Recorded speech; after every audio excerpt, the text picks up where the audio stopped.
Hi everyone, my name is Joey Mallett and I'm here today to give you a little globe lantern workshop for Solstice.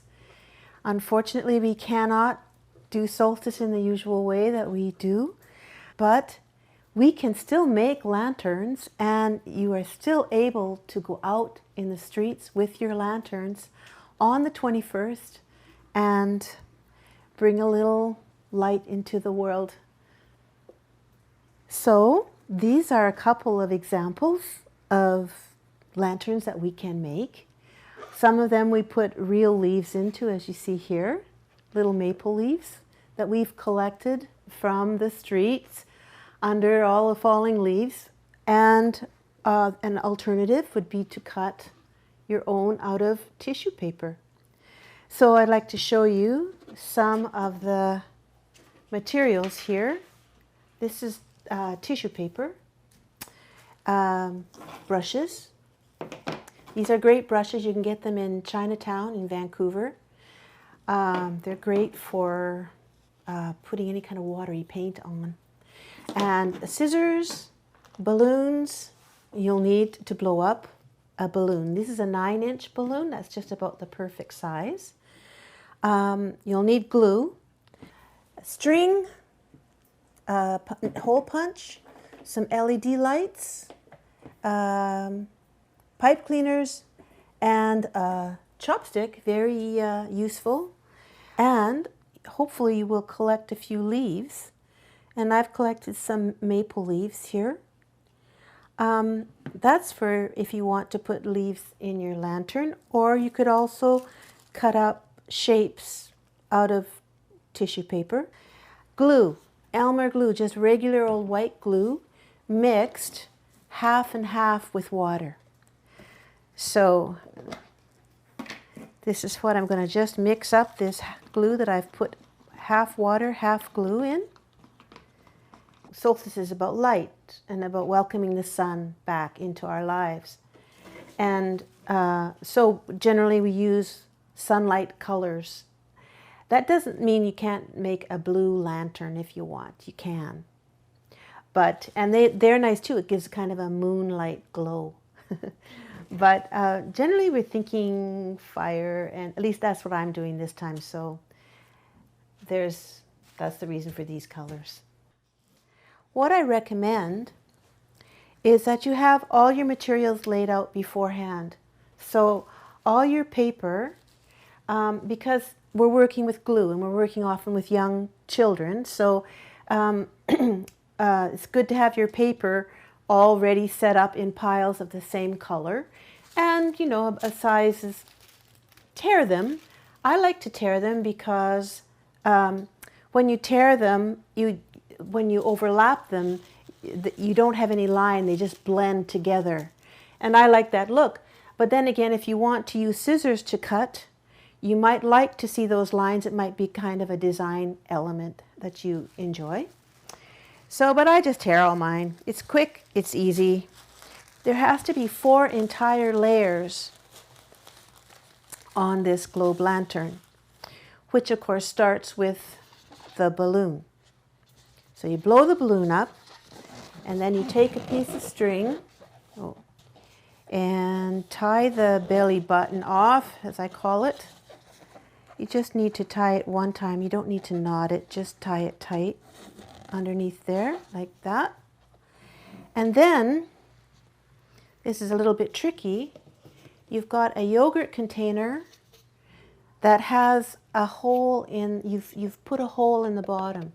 You can do that with, adults can do that with a sharp object, or I have also done it by heating a nail or something on the stove and then just making a hole that way, and that seems pretty good. And then you run it inside out like that, and then you're going to tie it off. What you do too, and you might think you're going to break the balloon, but it won't break.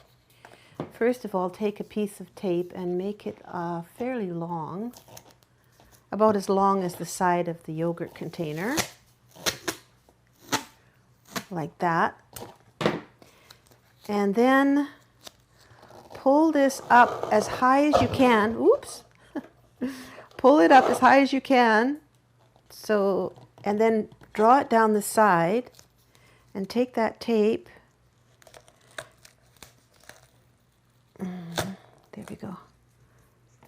And cover it down the side of the container and over the top so it looks like that.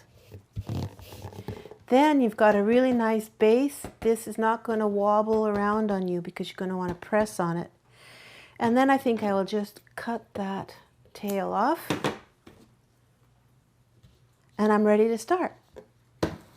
So like I'm saying, before I'm even going to use any glue, I'm going to tear my tissue paper into some pieces about that size. I usually do 2 colors up to 4 colors because we're doing 4 entire layers. We're going to cover this balloon exactly 4 times, and that will be enough to make it strong and hold its shape. So if I was going to make it all one solid color, I would lose track of how many layers I've got on there. So that is why I alternate colors. If you want to just use 2, just alternate, say, yellow and white, and then you know you've got all your layers on. Okay, so now I'm going to take an extra, by the way, an extra yogurt container is handy to have around as well, and I'll show you probably why later. Let's take this glue now. This is a stick for carrying, in case you're wondering why I have a stick on the table.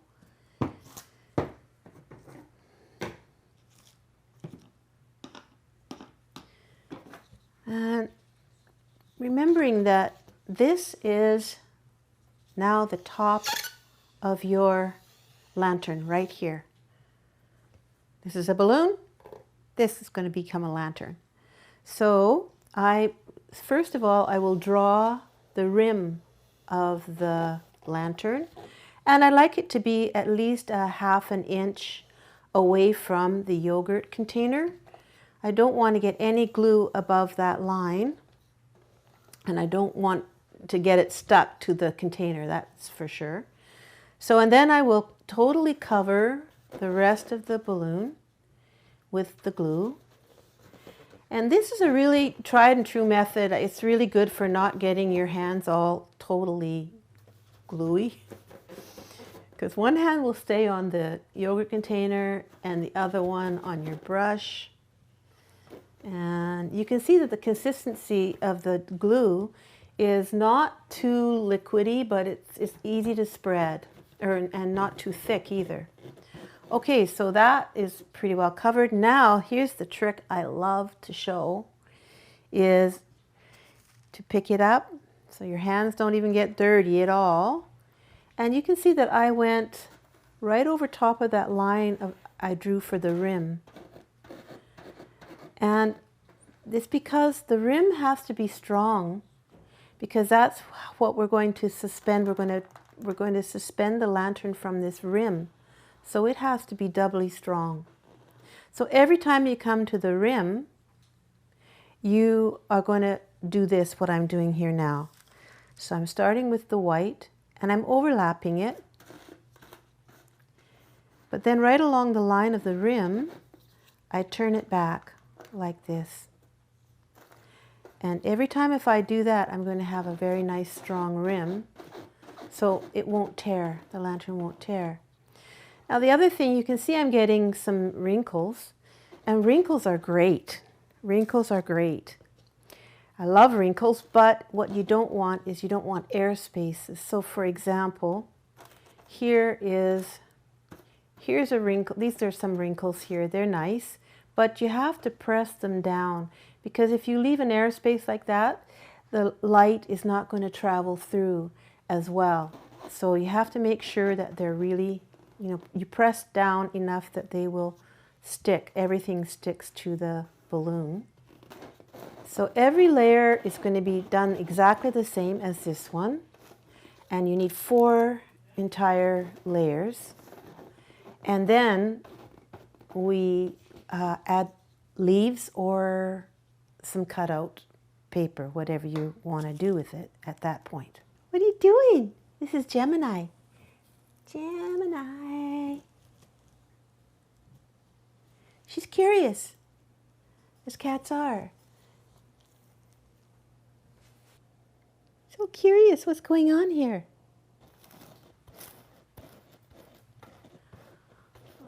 Okay, that's the first layer done. So now I can start my second layer, and what color am I going to choose? I think orange. I think I'm going to do orange. And again, I'm going to start with the top of the lantern, which is the rim here. And the same thing, I'm going to paint and then pull it down along the rim to make a nice strong rim. And because I tied this on so tightly, it's not moving around.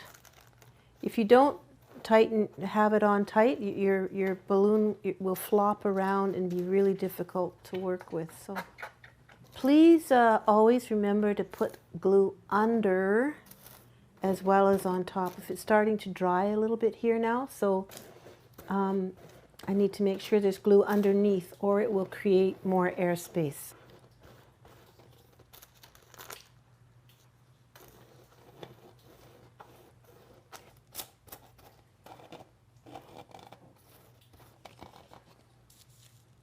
I prefer to listen to music when I paint. It's almost like I have to listen to music.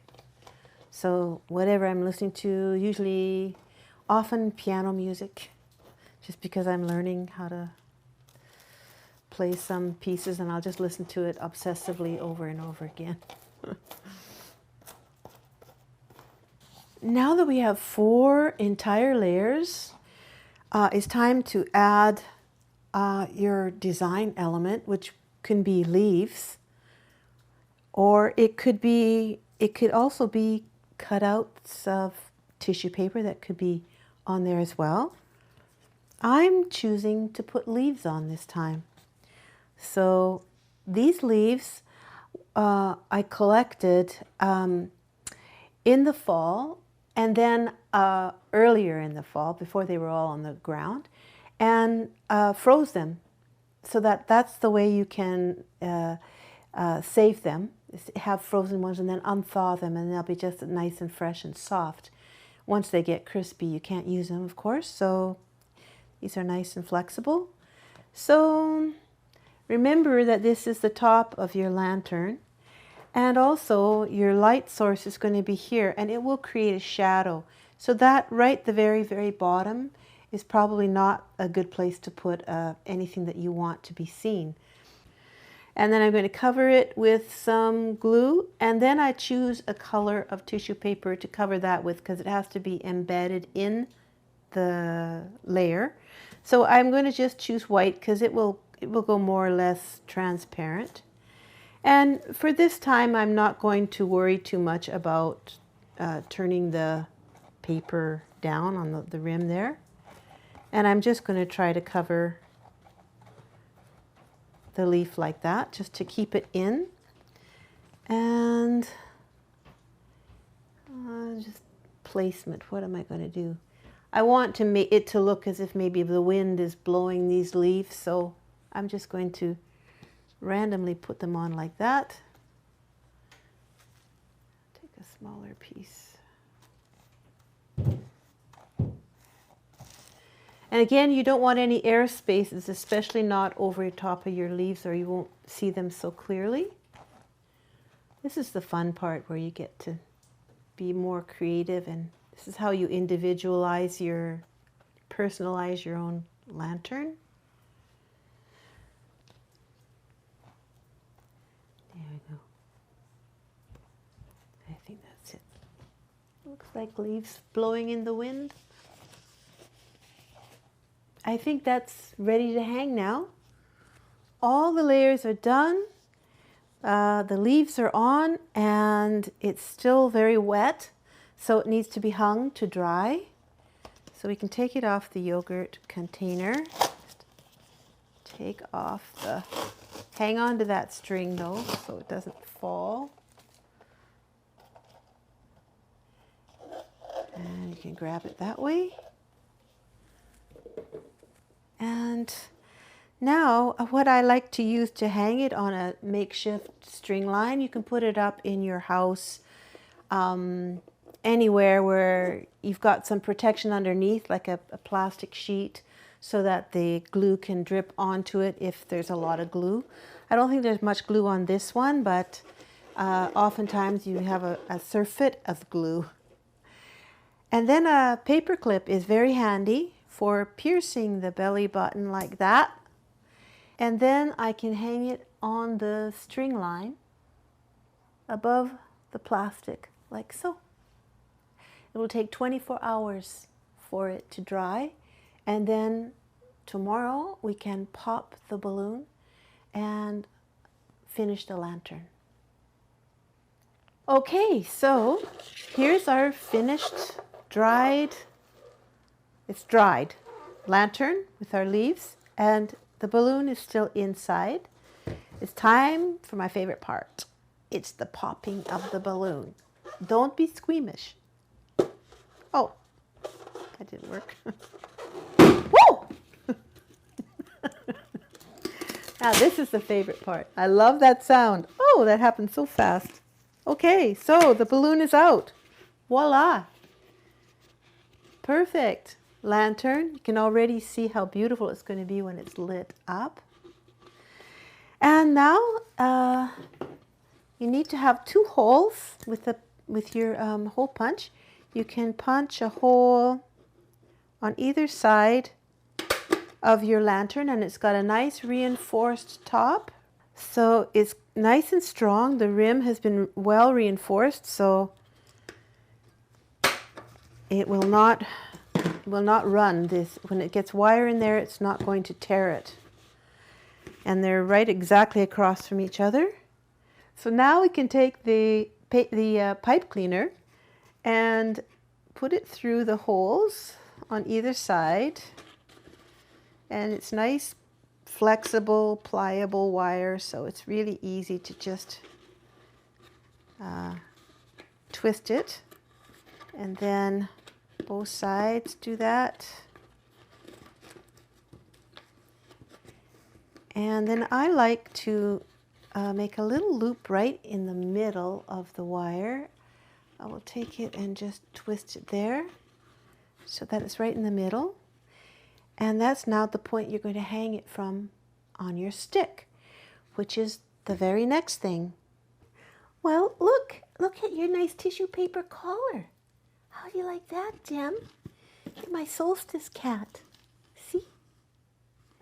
You can use any kind of stick that you find. And the simplest way to do this is have a piece of wire. Any piece of flexible wire is good. And I usually use duct tape. And I just wire it on like this. This is a quick and dirty way to do it, but it works.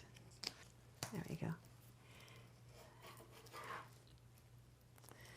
Now there is your hanging stick, which now to attach, you put it through that little hole and you can run it back and just wind it around the top.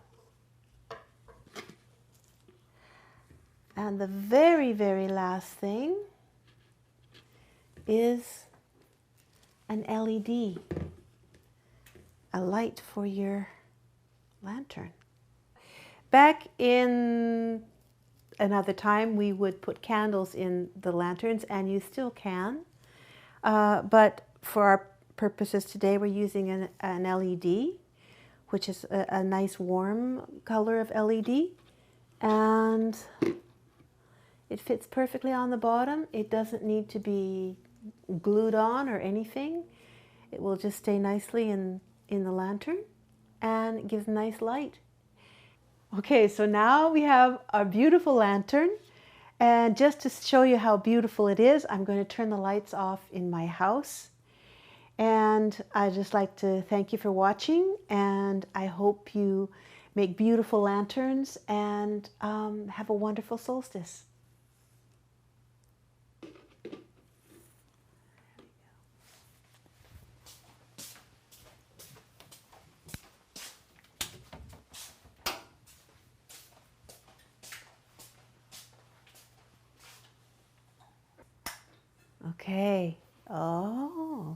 pajama look.